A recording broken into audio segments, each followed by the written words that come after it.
আবার অনেক মুনাফিক মুসলমান, যারা নামদারি মুসলমান মুনাফিক, তারাও আবার হাসি ঠাট্টা করছে এটা নিয়ে।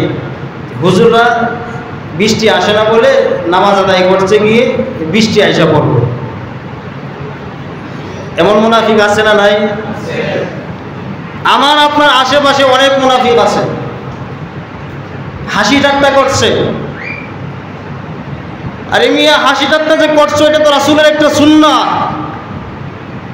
রাসূলুল্লাহ সাল্লাল্লাহু আলাইহি ওয়াসাল্লাম সালাতুল ইস্তিসকা আদায় করেছেন, রাসূলের একটা সুন্নাত। বৃষ্টি দিবেন আর না দিবেন সেটা আল্লাহ পাকের ফয়সালা, কিন্তু উলামায়ে ইকরাম, আলেমগণ, সাধারণ মানুষ যারা সালাতুল ইস্তিসকা আদায় করছে তারা তো রাসূলের একটা সুন্নাহ আদায় করছে। রাসূলুল্লাহ সাল্লাল্লাহু আলাইহি ওয়াসাল্লামের একটা সুন্নাত তারা আদায় করছে। এমন মুনাফিকদের থেকে আমাদেরকে বাঁচতে হবে, তাদেরকে চিহ্নিত করতে হবে। সময় আসছে মুনাফিকদের উচিত জবাব দেওয়া হবে।